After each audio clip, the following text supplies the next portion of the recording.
صلی علی رسولہ الکریم اما بعد فاعوذ باللہ من الشیطان الرجیم بسم اللہ الرحمن الرحیم قل ان کنتم تحبون اللہ فاتبعونی یحببکم اللہ۔ احباب گرامی اور انٹرنیٹ کے ذریعے پوری دنیا سے ہمارے ساتھ متصل جو ہمارے مخلصین احباب ہیں،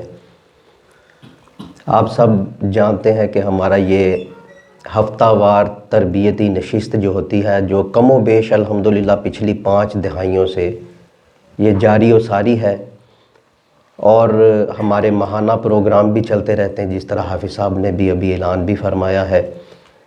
تو ان تربیتی نشستوں کے اندر ہمارے حاضر ہونے کا ایک مقصد یہ ہوتا ہے کہ ہم اپنی ذاتی اصلاح اور اپنی ذاتی تربیت کر سکیں۔ تو جس طرح یہ بھی بتایا کہ ہمارے استاذ کریم جسٹس ریٹائرڈ نذیر احمد غازی صاحب، ان کی طبیعت ناساز ہے، علیل ہیں، تو حکم ہوا تھا کہ گفتگو کی جائے۔ ایک تو آج کی اس پروگرام میں جو ہماری ہفتہ وار تربیتی نشست ہے، اس میں جس طرح دعا ہوتی ہے، تو ہم سب نے صدقے دل سے اپنے استاذ کریم قبلہ غازی صاحب کے لیے دعا بھی کرنی ہے کہ اللہ تعالیٰ انہیں صحت کاملہ و عاجلہ و نافعہ عطا فرمائے، اور وہ اسی طرح ہماری تربیت کرتے رہیں۔ احباب گرامی، جو سر دست بات ہوتی ہے، جس طرح قرآن پاک کی آیت میں نے پیش کرنے کی سعادت حاصل کی ہے کہ اللہ تعالیٰ نے فرمایا، اے محبوب آپ فرما دیجئے اگر تم اللہ سے محبت کا دعویٰ رکھتے ہو تو میری اتباع کرو، میری پیروی کرو، تو تم اللہ تعالیٰ کو اپنے سے محبت کرنے والا پاؤ گے۔ یعنی اگر کوئی بندہ دعویٰ کرتا ہے کہ میں اللہ سے محبت کرتا ہوں، تو اس وقت تک وہ دعویٰ کامل نہیں ہو سکتا جب تک رسول کریم صلی اللہ علیہ وآلہ وسلم کی اطاعت و اتباع نہ کی جائے۔ اور جب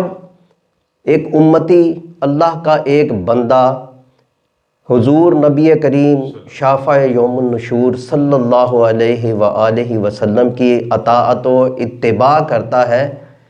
تو آٹومیٹیکلی اللہ تعالیٰ اس سے محبت کرنے لگ جاتا ہے۔ یعنی پہلے تو بندہ دعویٰ کرتا ہے کہ میں اللہ سے محبت کرتا ہوں، تو اللہ اپنے محبوب سے فرماتا ہے کہ اگر یہ دعویٰ کرتا ہے تو اس سے فرماؤ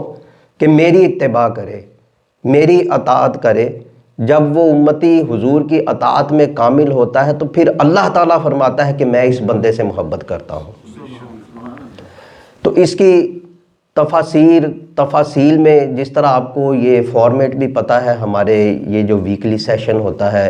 ہفتہ وار تربیتی نشست ہوتی ہے، اس میں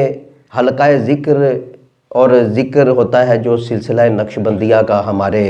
جو مرشد کریم ہے حضرت شیخ امام المخلصین شیخ ناظم العادل الحقانی، ان کے سلسلے کا ذکر ہوتا ہے، اور اس کے بعد حضرت شیخ ناظم کے جو دروس ہیں ان میں سے ایک درس ہے، اس کا لیکچر ہوتا ہے، پھر اس کی تھوڑی سی تشریح و تفصیل ہوتی ہے۔ تو میں بھی سعادت حاصل کرتا ہوں اسی آیت کے تحت۔ دیکھیے کہ جب اللہ تعالیٰ نے یہ فرمایا ہے کہ تم دعویٰ کرتے ہو اللہ سے محبت کا، تو میرے محبوب سے اطاعت کرو تو میں تم سے محبت کرنے والا بن جاؤں گا۔ تو آج فی زمانہ بھی اگر دیکھا جائے احباب گرامی، تو ایک چیز جو ہمارے معاشرے کے اندر بہت زیادہ، جس کو کوئی گناہ نہیں سمجھا جاتا، جس کو معیوب ہی نہیں سمجھا جاتا، وہ ہے شخصیت پرستی، قائد پرستی، لیڈر پرستی، پیر پرستی، اور اپنے جتنے بھی وہ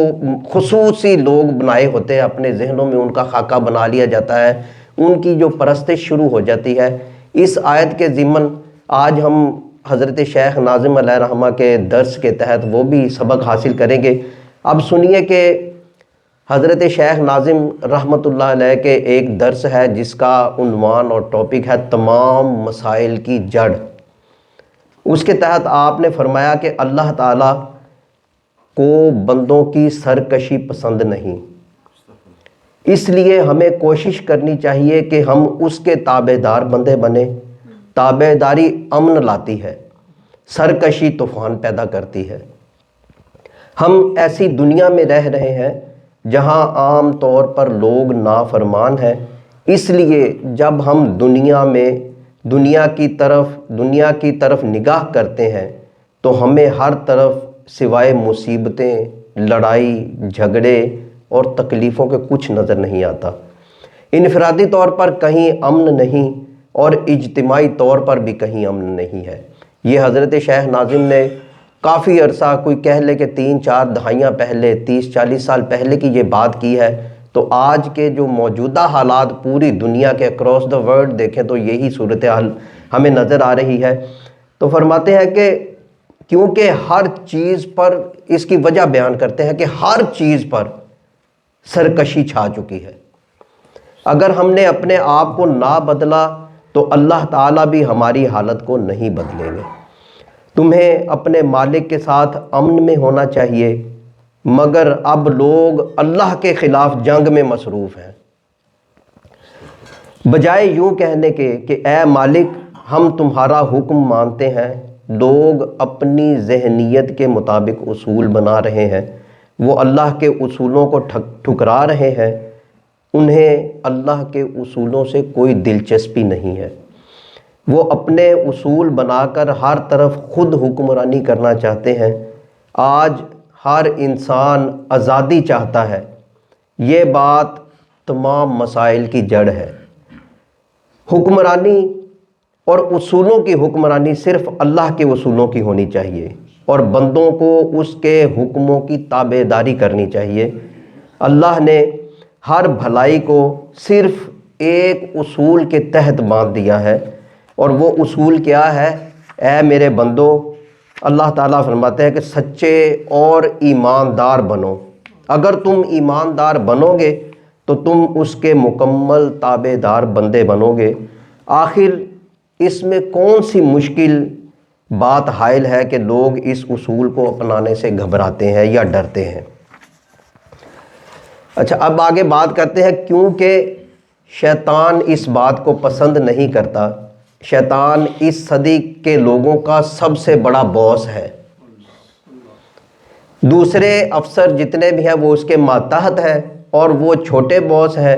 اگر ہم ایماندار بنتے ہیں تو بڑا باس یعنی شیطان اس چیز کو ناپسند کرتا ہے۔ وہ فوراً اپنے سپاہیوں کو بھیجتا ہے کہ اس بیوقوف کو ایمانداری کے راستے سے ہٹاؤ۔ یہ سب کو، یعنی شیطان سب کو بے ایمان دیکھنا چاہتا ہے۔ تمہیں بے ایمانی کے خلاف لڑنا ہوگا، اور تمہاری یہ جنگ بڑے باس کے خلاف ہوگی۔ بجائے اس کے کہ ایک دوسرے سے لڑو، تمہیں کہنا چاہیے کہ ہم شیطان کے خلاف جہاد کا اعلان کرتے ہیں۔ شیطان ہر جگہ موجود ہے۔ کیا تم کوئی ایسی جگہ جانتے ہو جہاں وہ موجود نہیں؟ پاکستان ہو، لندن ہو، جرمنی، روس، چین، امریکہ، شیطان اور اس کے چیلے ہر جگہ لوگوں کو گھیرے ہوئے ہیں، اور وہ اپنے کانوں سے بولتے ہیں۔ نبی کریم صلی اللہ علیہ وآلہ وسلم نے فرمایا، جب تم اللہ اور اس کی یاد سے غافل ہوتے ہو تو شیطان اپنی سونڈ تمہارے دل میں ڈال کر تم سے بولنا شروع ہو جاتا ہے۔ اور یہاں پر یہ بھی یاد رکھیے کہ جو اللہ تعالیٰ نے قرآن میں حکم فرمایا ہے کہ الا بذکر اللہ تطمئن القلوب، کہ اللہ کے ذکر میں ہی دلوں کا سکون، چین اور اطمینان ہے، تو مفسرین کرام علیہم الرضوان نے اس کی تفسیر میں فرمایا ہے کہ وہ اللہ کا جو ذکر ہے، جس کا حکم دیا گیا ہے کہ جس میں لوگوں کے دلوں کا چین، سکون اور اطمینان ہے، اللہ کا وہ سب سے بڑا ذکر حضور صلی اللہ علیہ وسلم کی یاد،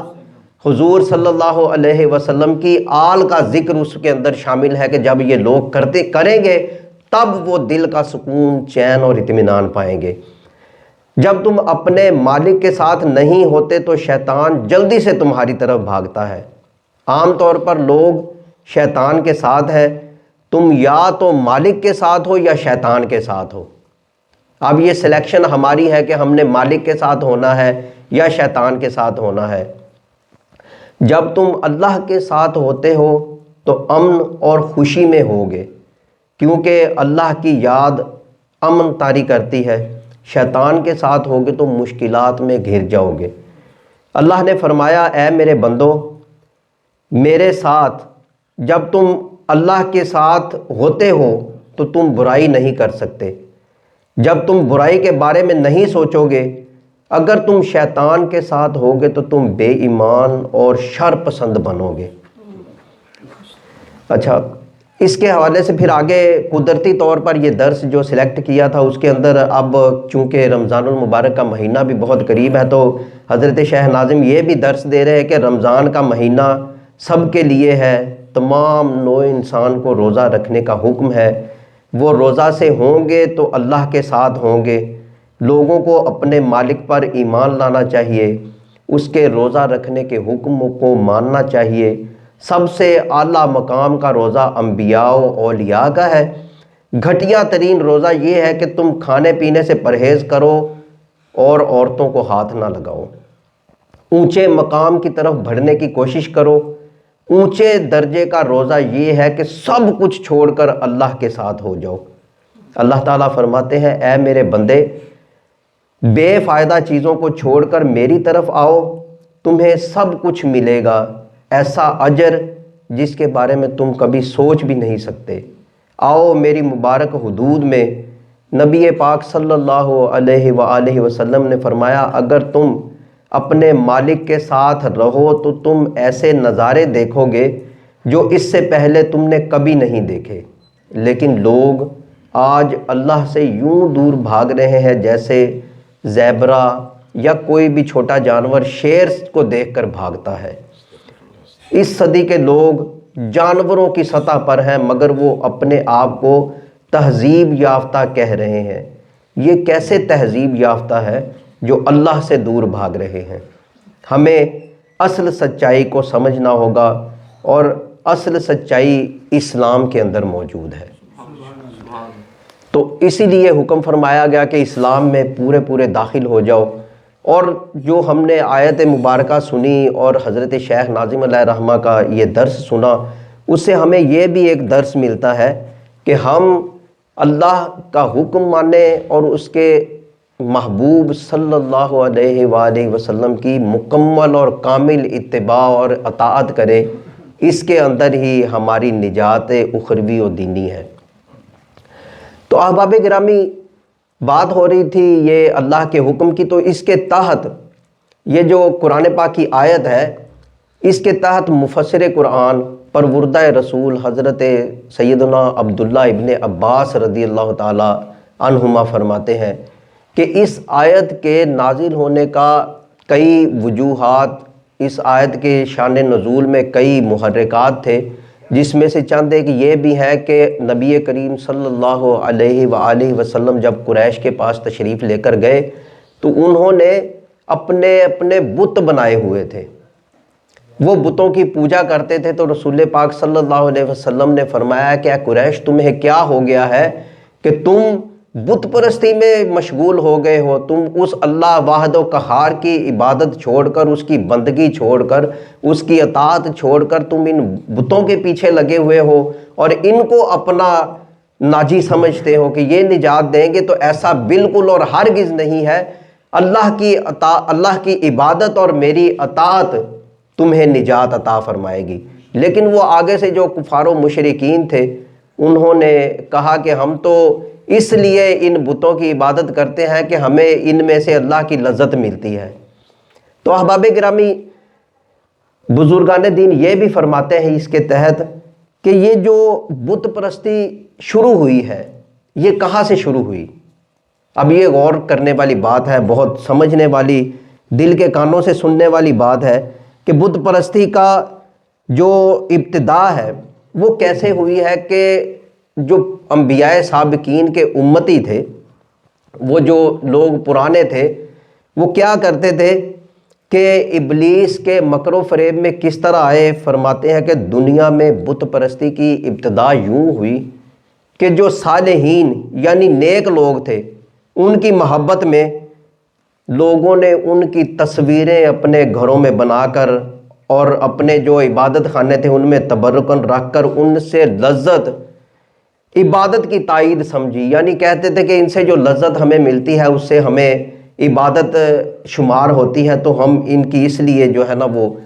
عبادت کرتے ہیں یا ان سے لذت حاصل کرتے ہیں۔ تو شدہ جو ہے نا یہ بات جو کی انہوں نے کہ یہ جو ان کی تصویریں گھروں میں رکھیں، اپنے عبادت خانوں میں رکھ لی اور ان سے لذت حاصل کرنا شروع کر دی، تو شدہ یہی چیزیں، یہی باتیں، یہی تصویریں جو ہے وہ معبود ہوں گئی، یعنی ان کی پوجا کیا جانی شروع ہو گئی۔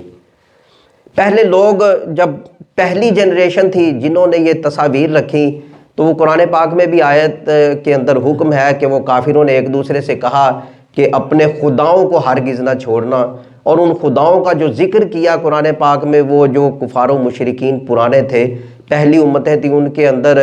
ود تھا، سوا تھا، یغوس، یعوق اور نصر، اس نام کے لوگ تھے۔ یہ پارسا لوگ تھے، حضرت نوح علیہ السلام کی امت کے اندر یہ پارسا لوگ تھے۔ لیکن جب ان کا انتقال ہوا تو شیطان نے انسانی شکل میں آ کر ان کو مشورہ دیا کہ اس طرح کرو کہ ان کو اسی طرح جو ہے نا وہ کھڑا کر کے، نصب کر کے، ان کو حنوط کر کے تو ان کو کھڑا کر دے اور ان کے نام سے لذت حاصل کرے، کیونکہ یہ نیک لوگ تھے، یہ پارسا لوگ تھے۔ تو جب ہم ان کو دیکھیں گے، ان کا نام پکاریں گے، ہمیں لذت حاصل ہوگی، تو اللہ کی طرف بھی ہم مائل ہوں گے۔ تو انہوں نے جو وہ حضرت نوح علیہ السلام کی امت تھی، انہوں نے اسی طرح کیا کہ یہ سب نام جو لیے گئے ہیں، ان لوگوں کو، پارسا لوگوں کو اسی طرح حنوط کر کے، اسی طرح جو کھڑا کر دیا، اور ان سے وہ لذت عبادت حاصل کرنا شروع ہو گئے۔ اور یہاں تک تھا کہ وہ تو ان کا مطلب وسیلہ سمجھتے تھے کہ ہم اس کے ذریعے لذت حاصل کریں گے۔ یہ لوگ جب فوت ہوئے، ان کی نیکسٹ جنریشن آئی، اگلی جنریشن آئی، تو وہ جس طرح ہمارے ہاں بھی دیکھا جاتا ہے کہ ایک روایت شروع ہوتی ہے، تو پھر وہ جب جیسے جیسے نسلوں میں چلتی رہتی ہے، اس کے اندر ایسی ایسی خرافات، ایسی ایسی بدعات، ایسے ایسے منکرات شامل ہو جاتے ہیں کہ وہ جو اصل روح اور وہ جو اصل روایت قائم کی گئی تھی وہ کہیں غائب ہو جاتی ہے، اور اس کی جگہ پر کوئی نئی نئی چیزیں دار آتی ہیں، نئی نئی رسومات دار آتی ہیں، نئے نئے منکرات دار آتے ہیں، نئی نئی خرافات اس کے اندر دار آتی ہیں۔ تو اسی طرح ہوا کہ وہ جو اگلی نسل آئی، انہوں نے ان جو لوگ وہ پارسا لوگوں کے بت تھے، وہ پارسا لوگوں کے جو حنوط کیے ہوئے جسم تھے، ان کو خدا سمجھ کر اس کی عبادت کرنا شروع کر دی کہ شاید یہی ہمیں نجات دیں گے۔ حالانکہ وہ بتوں کی پوجا تھی، اور یہ بتوں کی پوجا اس طرح شروع ہوئی تاریخ کے اندر کہ صالحین جو نیک لوگ تھے ان کے بت بنا لیے گئے، ان کی تعظیم کرتے ہوئے، ان کی تصویریں سجاتے ہوئے یہ بت پرستی کی عبادت اور ابتدا یہاں سے شروع ہو گئی۔ تو ہمیں فی زمانہ جو ہمیں بھی درس ملتا ہے شخصیت پرستی کے بت توڑنے کا، قائد پرستی کے بت توڑنے کا، لیڈر پرستی کے بت توڑنے کا، پیر پرستی کے بت توڑنے کا، اپنی نفس پرستی کے بت توڑنے کا۔ یہ بت جب ٹوٹیں گے، اور جس طرح ہمارے استاذی کریم قبلہ غازی صاحب دامت برکاتہ العالیہ فرماتے ہیں کہ ہمارا جب تک یہ ہمارے پیش نظر نہیں ہوگا کہ ہماری غیر مشروط محبت اور لامحدود وفاداری صرف اور صرف سرکار مدینہ صلی اللہ علیہ وآلہ وسلم سے ہے، جب تک اس کو ہم اپنا حرز جان نہیں بنائیں گے، جب تک اس کو اپنے دل کے اندر گھر نہیں کریں گے، جب تک اس کو اپنا اوڑھنا بچھونا نہیں بنائیں گے، ہم پستیوں میں گرتے رہیں گے، ہم کار مزل میں گرتے رہیں گے، ہم تنزلیوں میں جاتے رہیں گے۔ اگر ترقی حاصل کرنی ہے، اوج حاصل کرنا ہے، بلندی حاصل کرنی ہے، عروج حاصل کرنا ہے، تو ہمیں اس بارگاہ کی طرف متوجہ ہونا ہوگا کہ رسول پاک صلی اللہ علیہ وسلم، وہ جس طرح کہا جاتا ہے کہ دربار مصطفیٰ میں ہر ایک چیز تھی مگر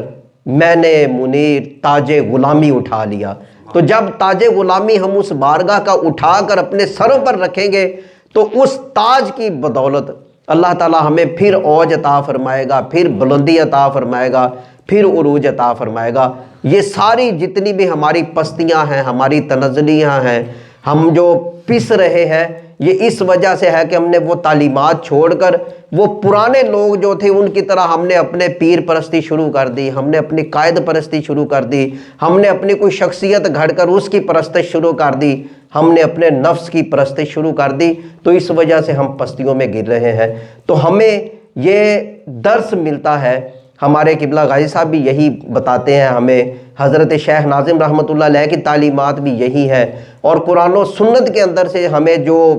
موتی ملتے ہیں وہ بھی یہی ہے کہ ہم خالص مخلص ہو کر اللہ تعالیٰ کی عبادت کریں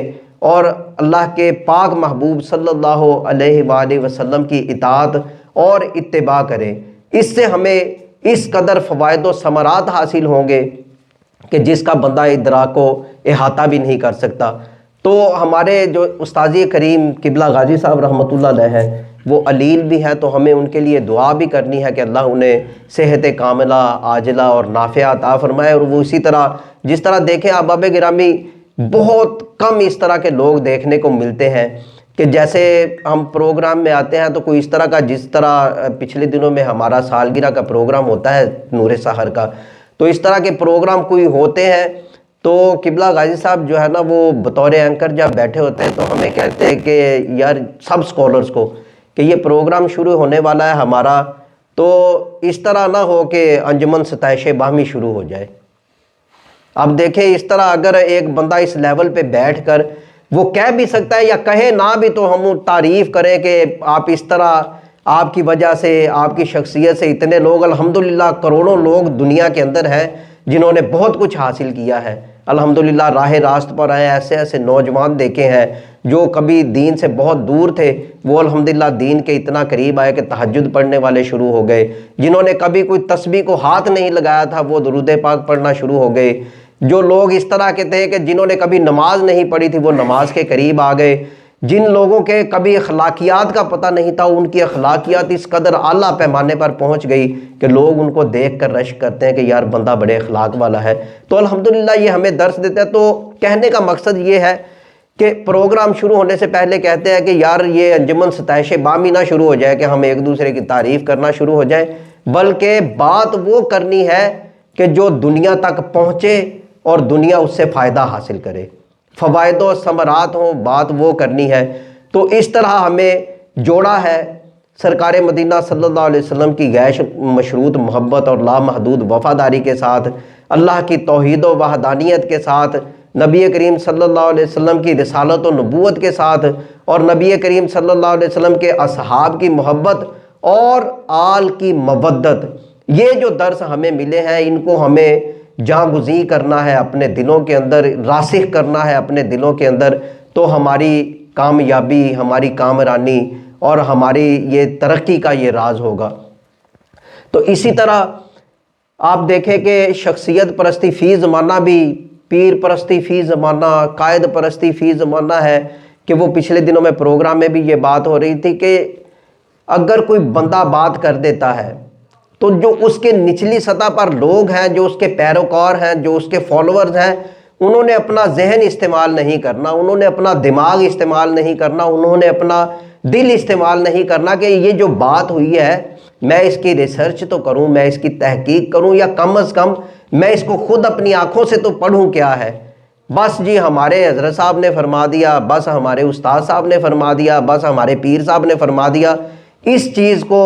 دین بنا لیا جاتا ہے، اس چیز کو مذہب بنا لیا جاتا ہے، اس چیز کو مسلک بنا لیا جاتا ہے۔ یہ جب معیارات ہمارے اندر در آئے ہیں تو ہماری یہ ناکامیوں، ناکامرانیوں اور ہماری پستیوں کی وجوہات میں سے ایک سب سے بڑی وجہ ہے۔ تو قرآن پاک کی اس آیت کے تحت کہ قُلْ إِن كُنتُمْ تُحِبُّونَ اللَّهَ فَاتَّبِعُونِي يُحْبِبْكُمُ اللَّهُ کے تحت جو ہمیں قرآن حکم دے رہا ہے کہ اگر اللہ سے محبت کا دعویٰ ہے تو حضور سے محبت کرنی ہے۔ جب حضور سے محبت ہو جائے گی اور حضور سے محبت میں ہم کامل ہوں گے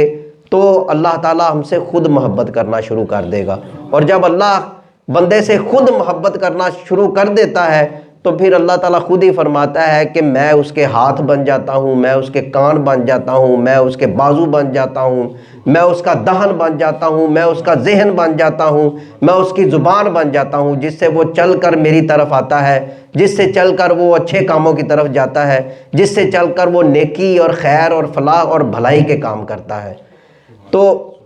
رسول پاک صلی اللہ علیہ وسلم کی تعلیمات کے اندر ہمیں یہ بات ملتی ہے کہ اپنے اخلاق کو سب سے پہلے بہتر کیا جائے۔ یعنی رسول پاک صلی اللہ علیہ وسلم کا یہ بھی فرمان ہے کہ تم میں سے سب سے بہترین وہ ہے جس کے اخلاق اچھے ہیں۔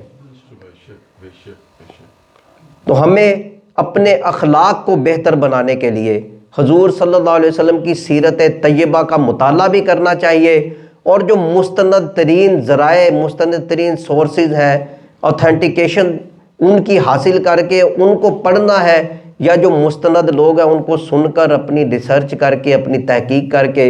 حضور صلی اللہ علیہ وسلم کی اخلاق عالیہ سے جو ہمیں حسنات، ان کی تو جیسا غازی صاحب فرماتے ہیں کہ پوری کائنات، ہر خیر، ہر فلاح، ہر بھلائی، دنیا جہاں مرضی گھوم پھر لے 63 سالہ دور حیات سے باہر نہیں جا سکتی۔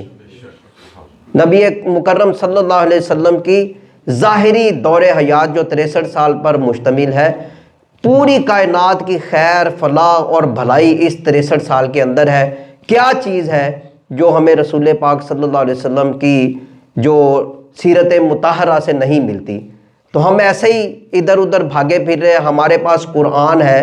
ہمارے پاس صاحب قرآن صلی اللہ علیہ وسلم کا خلق عظیم ہے، تو ہم جب ان کی طرف توجہ کریں گے،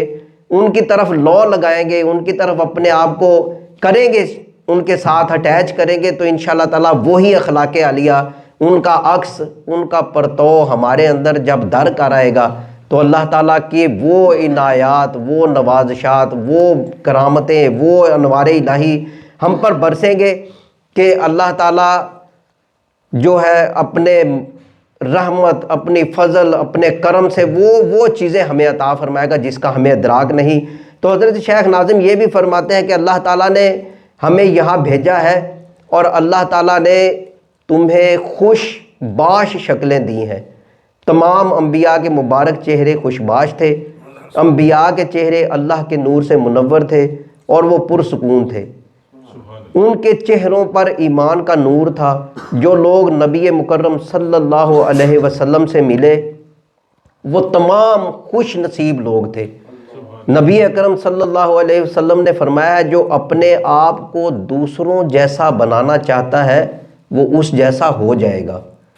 تو ہم اگر اغیار کی نقالی کرنے میں اپنا فخر محسوس کرتے ہیں، تو کیا جب ہم اپنے محبوب صلی اللہ علیہ وسلم کی سنتوں پر، ان کی سیرت پر عمل پیرا ہونا شروع ہوں گے تو کیا ہم ان کے غلام نہیں بن جائیں گے؟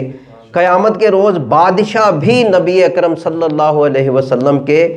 جیسے چہرے کے خواہش مند ہوں گے کہ اتنا چمکدار چہرہ کبھی کاش ہمارا بھی ہوتا۔ تو اللہ تعالیٰ تمہارے چہروں کی طرف دیکھتے ہیں۔ لَقَدْ خَلَقْنَا الْإِنسَانَ فِي أَحْسَنِ تَقْوِيمٍ، اس کا تخت، حضرت شیخ ناظم فرماتے ہیں اللہ تعالیٰ کا تخت تمہارے دلوں میں ہے، اور وہ تمہیں خوش دیکھنا چاہتا ہے۔ یہ اہم بات ہے کہ تم اپنی خوشی کو ظاہر کرو، اپنی صفائی کو دکھاؤ، ہر حالت میں خوش رہو، اور یہ سب سے مشکل کام ہے۔ تم عبادت کر سکتے ہو، روزے رکھ سکتے ہو، حج کر سکتے ہو، زکوٰۃ دے سکتے ہو، یہ تمام کام آسان ہے، مگر بندگی کا اعلیٰ رتبہ یہ ہے کہ تم اپنی خوشی ظاہر کرو، کہ تم اپنے مالک سے خوش ہو۔ افسردہ اور رنجیدہ چہرے اسے خوش نہیں کر سکتے، ہنستے کھلتے چہرے اللہ کو بھاتے ہیں۔ موسیٰ علیہ السلام وہ ہستی تھے جنہیں اپنے مالک سے گفتگو کرنے کا شرف حاصل ہے، مگر وہ سنجیدہ چہرے کے مالک تھے۔ عام طور پر وہ اپنا جلال میں رہتے تھے۔ ایک دن جب وہ سینا پہاڑ کی طرف جا رہے تھے تو ان کی ملاقات ایک شخص سے ہوئی۔ اس نے پوچھا اے موسیٰ کہاں جا رہے ہو؟ موسیٰ نے کہا میں اللہ سے ہم کلام ہونے جا رہا ہوں۔ اس نے کہا اے موسیٰ اللہ سے کہنا کہ اگر وہ مجھے ملاقات کا شرف بخشے تو میں اللہ کے لیے سب سے اعلیٰ گھوڑے کی کاٹھی بناؤں گا۔ موسیٰ علیہ السلام جلال میں آئے، فرمایا اے بیوقوف کیا تم نہیں جانتے کہ اللہ گھوڑے پر سوار نہیں ہوتا؟ جب وہ پہاڑ پر پہنچے تو اللہ نے پوچھا اے موسیٰ کیا ہوا؟ موسیٰ علیہ السلام نے کہا مجھے ایک بیوقوف سے واسطہ پڑا جس نے آپ کے لیے کاٹھی بنانے کو کہا۔ اللہ نے فرمایا اے موسیٰ میں اس بات سے خوش ہوں کہ وہ میرے لیے کچھ بنانے تو والا ہے نا، کہ میرے لیے وہ کچھ بنانے تو والا ہے۔ تو اے موسیٰ میرے بندوں کو مجھ سے خوش ہونا چاہیے کہ میں ان کا مالک ہوں، سب سے اعلیٰ تعریف و عبادات میرے لیے ہی ہے۔ تو احباب گرامی، اس سے ہمیں کچھ درس کے جو پھول ملتے ہیں، سبق ملتا ہے، وہ یہ ہے کہ اللہ کی جو محبت کا اگر ہم دعویٰ کرنا ہے تو حضور صلی اللہ علیہ وسلم کی کامل اتباع کرنی ہے، ان کی پیروی کرنی ہے، ان کی اطاعت کرنی ہے، ان کے اصحاب سے محبت اور ان کی آل سے مودت کا دم بھرنا ہے۔ تو رمضان مبارک جو آ رہا ہے ہمارے پاس، یہ ایک سب سے بڑا جو ہمارے پاس ایک ذریعہ ہے کہ یہ جو شیطانی ہتھ کنڈے ہیں، نفسانی ہتھ کنڈے ہیں، جو نفس کی چالیں ہیں، نفس کے چکر ہیں اور شیطان کے جتنے بھی وار ہیں، ان سے بچنے کے لیے اللہ تعالیٰ نے ہمیں یہ 30 دن کا ایک ریفریشر کورس دے دیا جو ہمارے پاس آنے والا ہے 10 دن کے بعد انشاءاللہ الرحمن۔ اللہ تعالیٰ ہم سب کو خیر و عافیت کے ساتھ یہ رمضان گزارنے کی توفیق عطا فرمائے۔ اور اس رمضان کو اللہ تعالیٰ نے ذریعہ بنایا ہے، ریفریشر کورس بنایا ہے کہ ہم شیطان کے کیونکہ شیطان قید ہو چکا ہوگا تو ہم اس کے ہتھ کنڈوں سے کما حقہ بچ سکتے ہیں۔ اس کے بعد جو نفس ہے ہمارا، اس پر ہم نے قابو پانے کے لیے اس رمضان کو استعمال کرنا ہے۔ اس رمضان کے اندر ہم اپنی عادت بنانی ہے، اپنا ایک اسکیجول بنانا ہے کہ ہم نے صبح اٹھ کر کیا کرنا ہے، کس طرح تلاوت قرآن کرنی ہے، کتنے بجے تلاوت قرآن کرنی ہے، اپنے دیگر معاملات کس طرح چلانے ہیں اور درود پاک کتنا پڑھنا ہے۔ یہ یقین مانیے کہ ایک ایسا ریفریشر کورس ہے جو اللہ تعالیٰ کی طرف سے اپنے لوگوں کو، اپنے بندوں کو ایک عظمت کے طور پر، بڑائی کے طور پر عطا کیا گیا ہے کہ اگر ہم اس کو کما حقہ اس کا ادراک کرتے ہوئے اس میں اسکیجول بنا کر اس کو گزارنا شروع کریں تو اس کا ثمرات اس ایک مہینے کے دوسرے 11 مہینوں پر بھی ہوں گے، اور وہ 12 ماہ کا جو سلسلہ، جو تسلسل اور جو چین چلے گی، اس کے ذریعے ہم الحمدللہ اپنی اصلاح بھی کر سکتے ہیں، نفسانی اصلاح بھی ہو سکتی ہے، اپنی معاشرتی اصلاح بھی ہو سکتی ہے۔ ورنہ ہوتا کیا ہے، بڑی انفارچونیٹلی ہے کہ ایک صاحب جو پاکستانی تھے وہ جاپان میں گئے، تو آپ کو چونکہ پتہ ہے، سب حضرات جانتے ہیں کہ جاپان ایمانداری میں کس قدر اعلیٰ لیول پر ہے۔ تو وہ بندہ گیا تو وہاں پر اس نے رمضان شریف شروع ہوا تو اس نے روزے رکھنا شروع کیے نا، تو روزہ رکھا تو ہر وہ جو بات بتائی جاتی ہے کہ اس سے بچنا ہے، اس سے بچنا ہے، اس سے بچنا ہے، وہ بچ رہا ہے۔ تو ایک بڑھیا وہاں پر تھی جاپان کی، اس نے دیکھا، اس نے کہا کہ کیا بات ہے، آپ میں بڑا بدلاؤ آیا ہوا ہے۔ تو وہ بندہ کہنے لگا پاکستانی کہ ہمارا رمضان شریف جو ہے نا متبرک مہینہ ہوتا ہے، وہ سٹارٹ ہو چکا ہے، وہ شروع ہو چکا ہے، تو ہم روزہ رکھ کر جھوٹ نہیں بولتے، گناہوں سے بچتے ہیں، غیبت سے بچتے ہیں، حسد سے بچتے ہیں، چغلیوں سے بچتے ہیں، بے ایمانی سے بچتے ہیں، واٹس ایور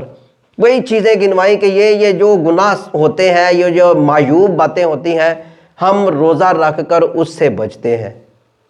تو وہ جو بڑھیا تھی جاپان کی، وہ بڑی حیران ہو کر کہنے لگی کہ آپ کے تو وارے نیارے ہیں کہ آپ کو صرف 1 مہینہ یہ کام کرنا پڑتا ہے، ہم تو 12 ماہ یہ کام کرتے ہیں۔ تو یہ جو رمضان شریف کا مہینہ ہے، یہ ہمیں ہماری جو اپنی ذاتی اصلاح ہوتی ہے اس کو سدھارنے کا جو ایک بہت بڑا موقع فراہم کرتا ہے۔ تو ہمیں دست دعا دراز کرنا چاہیے کہ اللہ تعالیٰ اس رمضان کو ہمارے لیے رحمتوں اور برکتوں کی کان بنا دے، اور ہمیں کما حقہ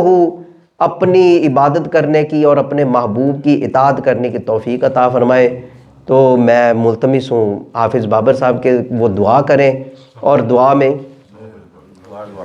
دعا میں قبلہ غازی صاحب دامت برکاتہم العالیہ کی درازی عمر کے لیے، اور دیگر جتنے بھی ہمارے دائرہ مخلصین کے پوری دنیا سے انٹرنیٹ کے ساتھ ہمارے ساتھ وابستہ ہیں، وہ بے شمار لوگ ہمیں میسیجز کرتے ہیں، کالز بھی کرتے ہیں، میسیجز واٹس ایپ پہ بھی آتے ہیں کہ دعاؤں کے لیے، اور بعض لوگوں نے کچھ پڑھ کے اصالِ ثواب بھی کیے ہوتے ہیں، وہ لاکھوں کی تعداد میں الحمدللہ ہوتے ہیں۔ تو ہمیں یہ دائرہ مخلصین کا جو پلیٹ فارم ہے، یہ ہماری تربیت کے جو عنصر ہیں، تربیت کا جو مادہ ہے اور تربیت کے جو پھول لے کر ہمارے لیے آتا ہے، ہمیں اپنے خود کو بھی اور اپنی نسلوں کو بھی اس دائرہ مخلصین کے ساتھ وابستہ رکھ کر اپنی اصلاح، اپنے معاشرے کی اصلاح، اپنے گھر کی اصلاح، اپنے بچوں کی اصلاح اور تربیت کا جو یہاں سے ہمیں موتی ملتے ہیں وہ ہمیں خود لے کر آگے پہنچانے کی بھی توفیق عطا فرمائے۔ وما علینا الا البلاغ المبین۔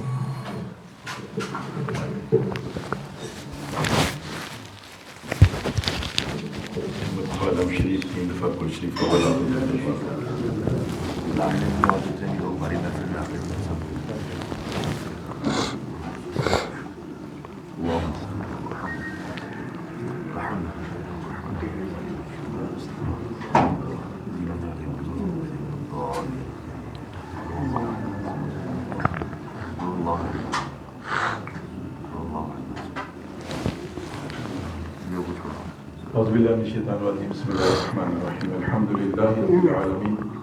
والصلاة والسلام علی خاتم الانبیاء والمرسلین، اللہم ربنا آتنا فی الدنیا حسنۃ وفی الآخرۃ حسنۃ وقنا عذاب النار وادخلنا الجنۃ مع سید الابرار یا عزیز یا غفار یا رب العالمین۔ باری تعالیٰ کائنات کی تمام بلندیاں، عظمتیں، شانیں، رفعتیں، ہر بڑائی، ہر کبر تیری ذات اقدس کے لیے۔ تو کائنات کا خالق، مالک، حاجت روا، مشکل کشا، وحدہ لا شریک ہے۔ اللہ کھرب حاضرو تیرے محبوب کریم رؤوف الرحیم، سرور سرورہ، ہادی کونین، تاجدار ختم نبوت، امام الانبیاء، حبیب کبریا، حضرت محمد مصطفیٰ صلی اللہ علیہ وسلم کی ذات اقدس کے لیے مالک ہمارا آنا، تیرے محبوب کریم صلی اللہ علیہ وسلم کا ذکر پاک کرنا اور جو اہتمام کیا اللہ سب کا ثواب تیری بارگاہ مقدس، اور جو جن دعاؤں نے پڑھ کے بھیجا ہے، درود پاک ہے، مختلف ذکر اذکار ہے، سب کا ثواب تیری بارگاہ مقدس مطہر منور کے اندر پیش کرتے ہیں، قبول و منظور فرما۔ باری تعالیٰ ہمارے پڑھنے میں اگر کوئی غلطی کوتاہی ہوئی اس کی معافی عطا فرما کے، ہماری خطاؤں سے درگزر فرما کے جو اس کا اجر عطا فرمائے، اس کو اپنے محبوب صلی اللہ علیہ وسلم کی بارگاہ اقدس میں بطور تحفہ پیش کرنے کی درخواست کرتے ہیں، قبول و منظور فرما۔ باری تعالیٰ آقا علیہ الصلوۃ والسلام کے وسیلہ پاک سے اس کا ثواب جناب آدم علیہ السلام سے لے کے آج جناب عیسیٰ علیہ السلام تک کل انبیاء علیہ الصلوۃ والسلام کی بارگاہ میں درجہ بدرجہ پیش کرتے ہیں، قبول و منظور فرما۔ مالک سب کے درجات میں اور بلندیاں عطا فرما، اور بلندیاں عطا فرما میرے مالک۔ اس کے بعد اس کا ثواب آقا کریم کے والدین کریمین طیبین طاہرین، آپ کے ازواج مطہرات، آپ کے اہل بیت اطہار، آپ کے صحابہ اکرام، آپ کے تمام محبوب صالحین کی بارگاہ میں درجہ بدرجہ پیش کرتے ہیں، قبول و منظور فرما۔ سب کے درجات میں اور بلندیاں عطا فرما، اور بلندیاں عطا فرما میرے مالک۔ اس کے بعد اس کا ثواب آقا علیہ السلام کی تمام امت کی بارگاہ میں پیش کرتے ہیں، قبول و منظور فرما۔ تمام امت کی بخشش و مغفرت فرما، تمام امت کے درجات میں بلندیاں عطا فرما میرے مالک۔ اس کے بعد ہم سب جو احباب بیٹھے ہیں اور جو اس دعا میں شامل ہیں، ان سب کے ددحال ننحال اور دوست احباب میں جو لوگ اس دنیا فانی سے رخصت ہوئے، سب کی ارواح کو پیش کرتے ہیں، قبول و منظور فرما۔ خصوصی طور پہ ہمارے شیخ ناظم العادل القانی رحمۃ اللہ علیہ کی بارگاہ میں پیش کرتے ہیں، قبول و منظور فرما۔ حافظ داعی صاحب المعروف میاں جی سرکار رحمۃ اللہ علیہ، ان کی اہلیہ محترمہ اور اسامہ بھائی کی والدہ محترمہ کے حضور پیش کرتے ہیں، قبول و منظور فرما۔ افضل علی خان لاڈلے میاں کا پچھلے دنوں میں انتقال ہوا، اللہ ان کی بارگاہ میں پیش کرتے ہیں، قبول و منظور فرما۔ میرے مالک دائرہ مخلصین سے وابستہ جتنے لوگ آپ یہاں پہ بیٹھے ہیں، جو جن سے جتنے جاننے والے جو لوگ اس دنیا فانی سے رخصت ہوئے، خصوصی طور پہ قبلہ غائب صاحب جن کا نام لے کے ان کو اصالہ ثواب کرتے ہیں، اللہ ان سب کی بارگاہ میں پیش کرتے ہیں، قبول و منظور فرما۔ سب کی قبروں کو جنت کے باغوں میں سے ایک باغ بنا، سب کو قبر کے عذاب سے بچا، آخرت کے عذاب سے بچانا، روز محشر نبی کریم صلی اللہ علیہ وسلم کی شفاعت نصیب فرمانا میرے مالک۔ نیک ارواح کا صدقہ ہم سب کا خاتمہ بالخیر، خاتمہ بالایمان فرمانا میرے مالک۔ ہمارے آباء و اجداد کی مغفرت فرما میرے مالک، قیامت تک ہماری آنے والی نسلوں میں خیر منتقل فرما اللہ۔ ان کے بچوں کی حفاظت فرما، ان کی جوانیوں کی حفاظت فرما اللہ۔ ان سے دین کے کام لینا میرے مالک، ان کو اپنے اور اپنے محبوب کے در دولت کی سب کو حاضری کا شرف عطا فرمانا میرے مالک۔ ہمارے استاد محترم قبلہ غائی صاحب کو صحت و تندرستی والی زندگی عطا فرما مولا ان کی عزت آبرو جان و مال کی حفاظت فرما، ان کا سایہ صحت و تندرستی کے ساتھ ہمارے اوپر ہمیشہ قائم و دائم فرما۔ اللہ تو کرم کے معاملات فرما، میرے مالک عالم اسلام میں جہاں جہاں مسلمان پریشان حال ہیں اللہ ان سب کو پریشانیوں سے نجات عطا فرما، بالخصوص کشمیر، غزہ و فلسطین کے مسلمانوں کی مدد فرما، اللہ بیت المقدس کی حفاظت فرما، اللہ پاکستان کی حفاظت فرما، پاکستان کی حفاظت کرنے والوں کی حفاظت فرما، اس ملک کو ملکوں کی سرداری عطا فرما، اللہ کبھی کسی کو کسی کا محتاج نہ کرنا، مالک کبھی کسی کو کسی کا محتاج نہ کرنا، میرے مالک ہم سب کو خیالات کی پاکیزگی عطا فرما، نگاہوں کی پاکیزگی عطا فرما، گفتار اور کردار کی پاکیزگی عطا فرما، اللہ جلوت اور خلوت کی پاکیزگی عطا فرما، میرے مالک ہم سب کو مہمان نواز بنا، سخی بنا، نیک اور صالح لوگوں کی صحبت عطا فرما، اللہ نیک اور صالح لوگوں میں شامل فرما، میرے مالک ہم سب کو اپنے شکر گزار بندوں میں شامل فرما، میرے مالک ہم سب کو ہدایت عطا فرما، ہم سب کو ہدایت یافتہ لوگوں میں شامل فرما، میرے مالک ہم سب کے گھروں میں ہر خیر، ہر عطا، ہر رحمت، ہر برکت، ہر خوشی اور خوشحالی عطا فرما، ہر مصیبت، پریشانی، کالی، سستی، نحوست کو دور فرما، میرے مالک عالم اسلام کی خیر فرما، اللہ تیری بارگاہ میں پھر التجا کرتے ہیں قبلہ غائی صاحب کو صحت و تندرستی والی زندگی عطا فرما، اللہ ان کو صحت و تندرستی والی زندگی عطا فرما، ہر مصیبت پریشانی سے محفوظ فرما، غائی صاحب کے تمام مخلص رفقا پہ اپنا کرم فرما، دائرہ مخلصین سے وابستگان قیامت تک جتنے احباب ہیں اللہ ان سب کے اوپر اپنا خصوصی کرم شامل حال فرما، وصلی اللہ تعالی علی خیر خلقہ سیدنا و مولانا محمد وعلی آلہ وصحبہ اجمعین برحمتک یا